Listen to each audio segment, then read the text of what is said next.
Haweeney ayaa guursatay nin taajir ah. Wuxuu lahaa dukaan lagu iibiyo dharka noocyadiisa kala duwan. Wuxuuse ahaa mid baqayl ah. Maalin ayuu soo gatay digaag ama dooro, wuxuuna ka codsaday ooridiisii inay u kariso qayb ka mid ah oo ay ku casheeyaan.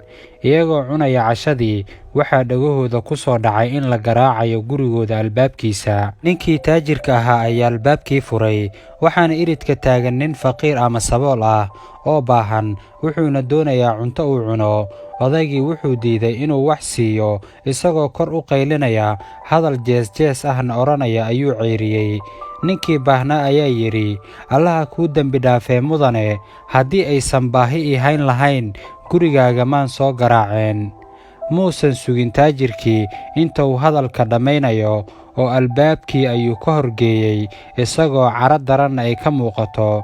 Wuxuuna u soo laabtay cunnadiisii. Xaaskiisii ayaa tidhi, maxaad albaabka sidaa uga horgeysay ninka waxna weydiisanaya? Odaygii ayaa si cadho leh u yidhi, oo maxaad doonaysa inaan sameeyo? Xaaskii ayaa tidhi, waxaa suuragal ahaan lahayd inaad siiso qayb ka mida digaagga, haba qaata garbaheeda si uu baahidiisa ugu guto. Odaygii ayaa ku jawaabay, ma waxaan siiyaa garab dhammaystiran oo ma waalatay? Xaaskii ayaa tidhi, haddii ay sidaa tahay, waxaa qurxoonaan lahayd inaad hadal qabo oo wanaagsan ku dhahdid.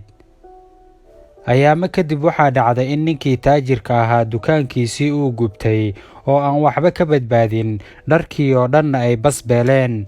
Wuxuu ku soo laabtay gurigiisii isagoo caraysan, wuxuuna ku yidhi xaaskiisii, xaqiiqdii waxaa gubtay dukaankaygii, waxbana kama badbaadin, waxaana noqday mid aan waxba haysan. Xaaskiisii ayaa tidhi, ha isu dhiibin murugooyinka xaaji, u dulqaado wuxuu Alle kuu qoray iyo qadarkiisa, hana ka quusan naxariista Rabbi. Wuu ku siin doonaa waxaad ku raali noqotid, wuuna kuugu beddeli doonaa wax khayr leh. Hase yeeshee ninkii wuxuu yidhi, imaqal gabar yahay, ilaa uu Alle khayr isiin doono orod oo guriga aabbaha aad, anigu ma awoodo inaan ku biilo.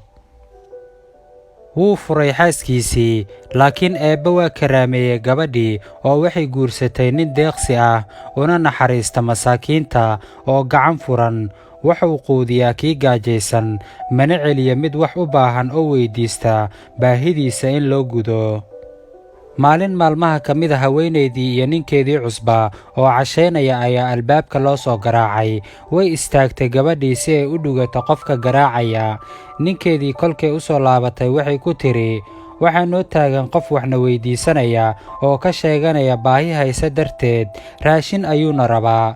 Ninkii deeqsiga ahaa ayaa ku jawaabay, sii 2 digaag mid ka mid a, waxaa nagu filan 1 xabbo, oo Eebbe waa noo nimceeye innaga, mana celinayno ciddii innaga wax ina soo weydiisataa.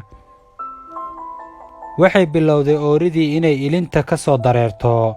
Iyadoo ooynaysa markay digaaggii siisay kadib, ayaa ninkeedii weydiiyey sababtay u ooynayso. Waxay tidhi, anigu waxaan u ooynayaa murugada aan dareemayo. Ninkii baahnaa ee waxna weydiisanayay wuxuu ahaa ninkaygii hore. Waxay bilowday inay uga sheekayso qisadii soo martay labadooda, iyo sidii uu u ceyriyey ninkii baahnaa ee wax weydiistay, iyo hadalladii adkaa ee aan naxariista lahayn ee uu ku yidhi. Ninkii deeqsiga ahaa ayaa yidhi, xaaskaygay haddii uu ahaa ninkii albaabka garaacayay sawjkaagii hore, anna waxaan ahaa kii wax idin weydiistay ee hore.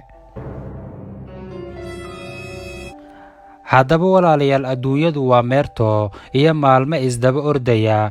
Maalinta ay awooddaadu roon tahay, haddii aad ku xasidistiraadid qof kale, waxaa imaanaysa maalin ay adiga kugu foorarto oo aad caawinaad u baahan doontid. Aragtidaada inoo reeb, maxay dadku ka baran karaan sheekadan? Muuqaalkan asxaabta kale inuu anfaco ayaa laga yaabaaye, hadda inoo sheer gareeya.